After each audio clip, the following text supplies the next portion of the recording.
लाल बाजार खुफिया विभाग ने टैब भ्रष्टाचार में शामिल होने के आरोप में सिलीगुड़ी से 3 लोगों को गिरफ्तार किया है। आरोपियों में से 2 सिलीगुड़ी के रहने वाले हैं।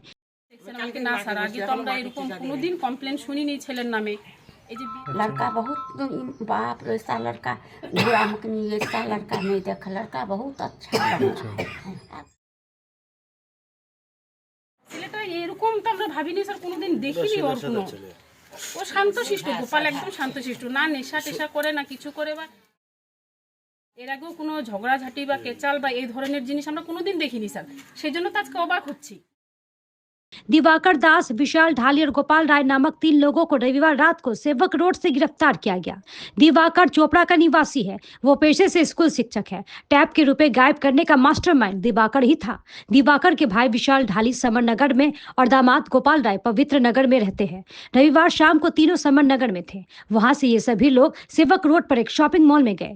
पुलिस ने उन्हें वहां से पकड़ लिया। रात में तीनों को कोलकाता ले जाया गया। वहीं घटना की जानकारी होने पर परिवार और पड़ोसी भी हैरान है। সেটা স্যার আমরা কি করে বলবো। আমরা কালকে রাত্রি নাগাদ 11:30টার সময় ফোন আসে, কলকাতার থানার থেকে ফোন করছে। লালবাজার থানা নাকি, আমি চিনি না এখনো। ওখান থেকে ফোন আসে, উনি আমাকে ডাকলো গেটের কাছে, বলে যে সকালে উঠতো একটু কি হয়েছে জানো, গোপালের বউ আমাকে ফোন করছে।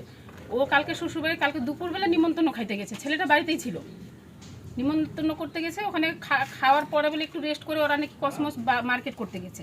এটাও বাড়ির লোকের সাথে কথা হয়েছে, আমি মার্কেটে যাচ্ছি। তারপরে রাত্রি 11টার সময় ফোন আসছে, বলো ওনাকে কলকাতা পুলিশ অ্যারেস্ট করছে। পুলিশই কিন্তু ফোন করছিল, বললো যে হলো আপনার ছেলে না কে হয়, ওনাকে আমরা অ্যারেস্ট করছি, আমরা কলকাতা নিয়ে যাচ্ছি, আপনার ওনার সাথে যদি দেখা করতে হয় তাহলে আপনারা কলকাতায় আসেন। হ্যাঁ, তো বৌমা ওর বাপের বাড়িতে ছিল, ওর বৌমার মা বাবা ওরা রাত্রি ট্রেনে, আমাদেরকে কিছু জানায়নি। ওরা বাসে উঠে কোন স্টেশনে নামলো জানি না, তারপর ওখান থেকে ট্রেনে উঠে সকালে আমরা যখন থানায় গেছি তখন ওরা গিয়ে পৌঁছাইছে। আমরা থানায় গিয়ে গৌতম স্যারের সাথে কথা বললাম। উনি বললো যে না, এরকম তো কোনো আমরা ইনফর্ম পাইনি, তো অ্যারেস্ট করছি কি করেনি, আদৌ আবার খারাপ বিষয়তে পড়ছে নাকি এরকম, তো আপনারা একটু বসেন, আমি খোঁজখবর করে আমি বলছি। তো আমরা থানাতেই বসেছিলাম। তারপরে উনি আবার স্যার আবার ডাকলো, ডেকে বলে কি হ্যাঁ সত্যি ওনাদেরকে অ্যারেস্ট করছে 3 জন। না উনি বলেনি, উনি বলছে যে আমরা তো কনফিউজ ছিলাম না যে অ্যারেস্ট হয়েছে। ওনারা ওদের সাথেও কথা বলায় না, আমি এমন ওদের সাথে কথা হয়নি, বৌমার সাথে কথা হচ্ছে, ওরা রাস্তায় যাচ্ছে। তো বললো যে না আমরা জানি না কেন অ্যারেস্ট করছে। পরে ওরাও কনফার্ম হয়েছে যে অ্যারেস্ট করছে, কিন্তু কেন করছে সেটা ওই স্যারও বলেনি। আমরা তখন ওখান থেকে সিধা বাড়ি 24/2000 থেকে থাকতেছি না, এখানে আমরা একসাথে থাকতেছি। ছেলেটা এরকম তো আমরা ভাবিনি স্যার, কোনোদিন দেখিনি ওর কোনো। ও শান্তশিষ্ট, গোপাল একদম শান্তশিষ্ট, না নেশা টেশা করে না কিছু করে, বা এর আগেও কোনো ঝগড়াঝাটি বা কেচাল বা এই ধরনের জিনিস আমরা কোনোদিন দেখিনি স্যার। সেই জন্য তো আজকে অবাক হচ্ছি। আজ স্যাররা এসে যখন বললো যে কি ক্যাপে যেন জড়িত নাকি জানি না স্যার, আর ওনার যে 2 ছেলে অ্যারেস্ট হয়েছে ওদেরকেও আমরা চিনি না। গোপালের বিয়েতেই চিনা হয়েছে যে এটা ওর শালা হয়, নাম বিশাল, উনি ব্যাংকে কাজ করে, ব্যাংকে মানে এই যে ফাইন্যান্সের কাজ করে। সেটাই ও তো ছোট থেকে স্যার পড়াশোনা ছেড়ে বাইকের শোরুমে কাজ করে, কোন জায়গাতে আড্ডা মারে না তো চলে আসে। আগে আমবাড়িতে কোথায় শোরুমে করতো, ওখান থেকে এই পুলিশ তো জিজ্ঞাসা করলো যে ছেলে কোথায়, ছেলের নাম কি। তা আমরা তো বলে কি ছেলের কি আগেও এরকম দেখছেন, আমাকে না স্যার আগে তো আমরা এরকম কোনোদিন কমপ্লেন শুনিনি ছেলের নামে। এই যে বিয়ে হইলো 6 মাস হচ্ছে তাও শুনিনি, আজকে হঠাৎ কালকে শুনে তো আমরা অবাক হয়েছি যে কেন অ্যারেস্ট করতে, সেটাই তো বুঝতে পারছি না। তার এই যে এখন স্যাররা আসলো, যে পুলিশরা আসলো, তখনই আমরা শুনতে পাচ্ছি যে এই কাজে জড়িত, সেটা তো বিশ্বাস করতে পারছি না যে কি করে হয়। যে ছেলেটাকে আমরা ছোট থেকেই দেখছি, এই যে ছেলেগুলো আমরা যখন এখানে বাড়ি করি এইটুকু, গোপালও এইটুকুই, তখন থেকে কোনো কমপ্লেন কোনো কিছু শুনিনি। আজকে যদি হঠাৎ করে শুনি তো অবাকেরই কথা না। আমি কিছুই জানি না, শ্বশুরবাড়ি নিমন্ত্রণ খেতে গেছে, ওরা ঘুরতে গেছে না কোথায় গেছে সেটা জানি না।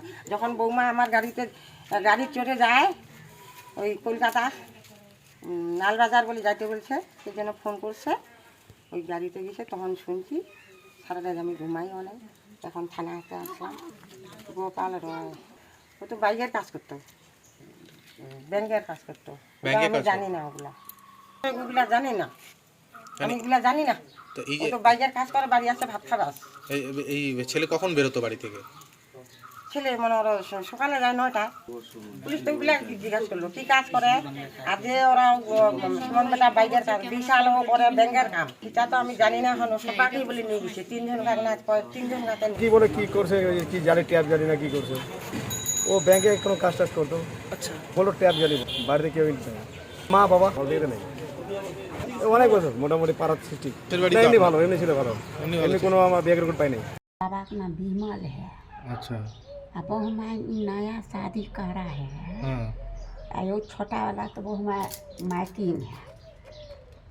अब बोला अभी दोनों भाई है हमरा तो मालूम नहीं। लड़का तो बहुत अच्छा रहा, हम कोनो दिन लड़का के नहीं देखा, कोई बंधु साथ ही फंस गया है। लड़का बहुत बाप रे, ऐसा लड़का बुरा मकनी, ऐसा लड़का नहीं देखा, लड़का बहुत अच्छा लड़का है। अब की जाने कि अभी बीच में की हुआ नहीं हुआ ना, हम तो नहीं जानता है। लड़का तो शोरूम में काम करता रहा, अभी कैसे है नया पता नहीं हमरा। यहाँ पर इनका ही देखया सुनवे आता है, बहुत आदमी था सब बढ़िया होके जाता है। हमार लड़का कैसे रहा गुवाहाटी में, ऐसे नहीं उठ रहा, बहुत ओझागुनी करा, कुछ नहीं हुआ। यह दीदी बढ़िया करा। आपका नाम क्या है हमार माधव देवी नाम। We are the dreamers, the achievers, and the leaders. Come, join us today.